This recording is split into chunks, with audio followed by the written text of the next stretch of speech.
পাকিস্তানের হামলায় 23 আফগান সেনা নিহত। পাকিস্তানের সেনাদের হামলায় শুক্রবার ও শনিবার মিলে 23 জন আফগান তাদের সেনা নিহত হয়েছে। রোববার 7 ডিসেম্বর পাক সংবাদ মাধ্যম দ্য নিউজ এক প্রতিবেদনে তথ্য জানিয়েছে। সংবাদ মাধ্যমটি একটি বিশ্বস্ত সূত্রের বরাত দিয়ে দাবি করেছে যে বেলুচিস্তানের জামান সীমান্তে এসব সেনা নিহত হয়েছে। সূত্র জানিয়েছে, শুক্রবার মধ্যরাতে সীমান্তের জামান সেক্টরে আফগান সেনারা যুদ্ধবিরতি লঙ্ঘন করে প্রথমে ছোট অস্ত্র দিয়ে গুলি করে।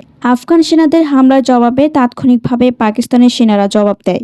প্রথমে হালকা অস্ত্র ব্যবহার করা হলেও প্রায় 45 মিনিট ধরে গোলাগুলি চলে। তালেবান সেনারা যেন পাল্টা জবাব দিতে না পারে সেজন্য পরে রকেট লঞ্চার, কামান এবং অন্যান্য ভারী অস্ত্র মোতায়েন ও ব্যবহার করা হয়। এই হামলায় আফগান তালেবান সেনাদের 3টি সীমান্ত চৌকি সম্পূর্ণ ধ্বংস হয়ে যায়। একটি সূত্র দাবি করছে, সাধারণ আফগান জনগণ যেন ক্ষতিগ্রস্ত না হয় সেজন্য নির্ভুল অস্ত্র ব্যবহার করা হয়। সূত্র আরও দাবি করে, প্রথম হামলার পর আফগান সেনারা জনবহুল এলাকায় চলে যায় এবং সেখান থেকে তারা আবার গুলি ছোড়ে। এর জবাবে এই জনবল এলাকাতেও ভারী অস্ত্র ব্যবহার করে হামলা চালানো হয়।